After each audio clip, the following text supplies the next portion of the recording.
Hello and welcome to the final showcase for CIT348. This showcase is a culmination of the semester's efforts and will focus on an analysis of lifestyle choices and health outcomes. This showcase has been prepared by Hunter Gentry, Charles Spilsbury, Austin Shaw, and Ty Tucker. The focusing question behind this project is, how do lifestyle choices such as activity, diet, and workout habits impact our health outcomes? The key factors that we wanted to look at for this presentation are physical activity levels, obesity levels, and diet quality. Some considerations we had to make about the data are that this data is only from the US.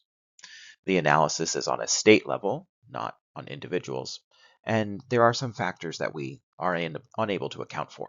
And those include genetic factors, individual behaviors, socioeconomic factors, and other environmental factors.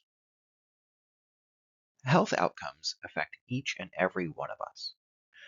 Our objective was to take a data-driven look at what can positively affect our health and what factors may be limiting a healthy lifestyle.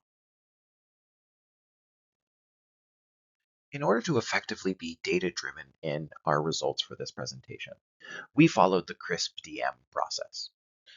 We began with understanding what we were looking at, so how lifestyle choices impact health outcomes. Then we got into data understanding, so we collected and explored the data related to physical activity levels, nutrition, and other health indicators. The data that we found was then prepared, cleaned, and ready for analysis. In modeling it, we looked for patterns between lifestyle habits and health outcomes, and then we evaluated those results to determine what led to strong lifestyle choices. And finally, in our deployment phase, we are going to now present those findings to you here in this showcase. As we continue down the CRISP-DM process, we move on to understanding our data. First, we had to find data from various sources. In this case, we've had 3 different sources, and then we cleaned that data. So the data was filtered so that it met our conditions of obesity rates, physical activity levels, and diet indicators. We removed any incomplete or inconsistent entries. The data was standardized across the variables. New variables were created for statistical analysis. And then we had a final data set that was structured to lead to some correlatory analysis. We can have a look at our data pre-processing now. By loading our data set into Excel, we were able to see the complete data set, but then take some steps to narrow it down to fit our scope. So you can see that this data set has a wide range of health data ready to be analyzed, but we wanted to trim that down and filter it for just our relevant variables. Now we can have a look at the after of our data pre-processing. You can see that we have filtered out a number of the excess columns from what we were trying to look at. We've narrowed it down to the locations, the years, then our obesity percents, which is going to be a very key column for us, along with the activity percents, inactivity percents, and then diet data. The other major change we did was to take this from a range and convert it into a table. That again allows for further filtering to take place.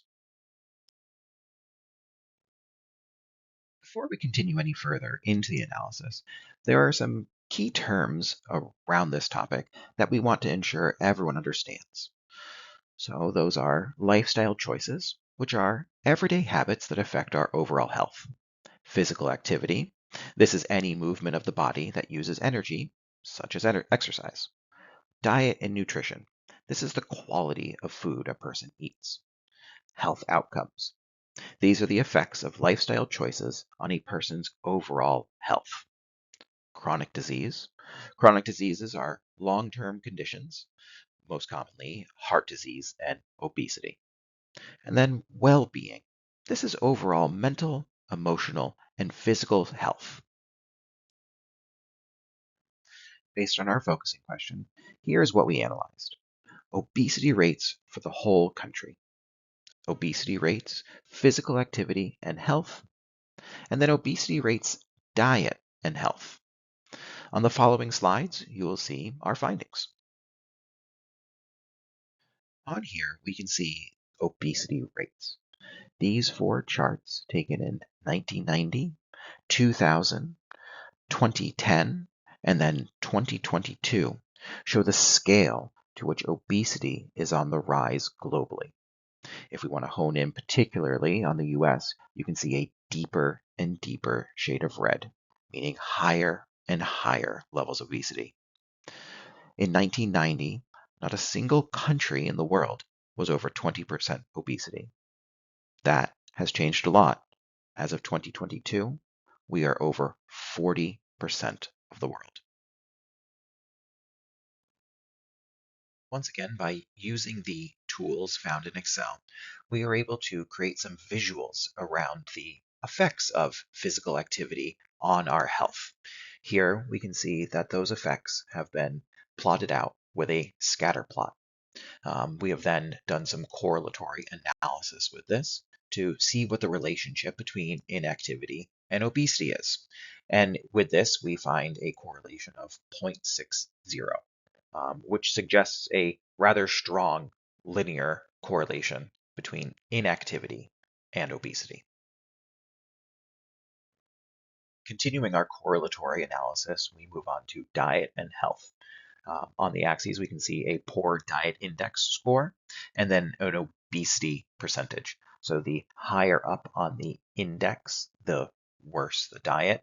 And that is showing a linear correlation with the percent obesity.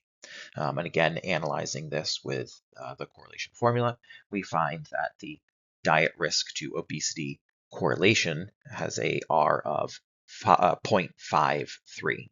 Again, this suggests that there is a reasonably strong correlation, a linear correlation between poor diet and percent obesity. As we've seen across both those scatter plots, there is a linear relationship or correlation between diet, physical activity, and obesity. The higher the activity and the better the diet, the healthier the lifestyle. The lower the activity and the poorer the diet, the higher there is a risk for obesity. The United States is plagued with this. Thus, low activity and better diet could lower obesity rates in the same way that high inactivity and poor diet has higher obesity rates. This suggests that lifestyle factors have compounding effects across our health outcomes. The key takeaways we want people to have after this presentation are that high activity and a better diet can offset and prevent obesity. Both are not necessarily needed, as one can be an offset, but the better the overall health lifestyle, the better the overall health outcomes. Lifestyle, diet, and exercise are important to avoid outcomes such as chronic disease like obesity and heart disease. While these findings are important, valuable, and there is merit to them, we must acknowledge that there are limitations to the data that we've had in front of us today. Firstly, these are self-reported surveys. The BRFSS dataset relies on self-reported information, which could include errors or under or over reporting. Across the datasets, there are different types of data. So there could be different methods when collecting the data. There is a difference in the scope and aggregation. Each of the three datasets operates on a different level of detail with how they were modeled. There are time range variations. And finally, it's always important to remember correlation is not causation. While we did see strong correlation, that does not mean that one factor causes the other. Today, we looked at three different health relationships. First, physical activity and health, diet and health, and then obesity rates globally from the years 1990 through 2022. Through our analysis, we found that there were correlations between unhealthy diet and obesity, low exercise and obesity, and overall obesity leading to worse health outcomes. Therefore, we can assess that individuals with more regular exercise routines and healthier lifestyles and diets were at a lower risk for obesity and its associated health complications. Thank you for joining us today for this presentation, and we hope that you reach out if you have any questions or thoughts about what was covered today.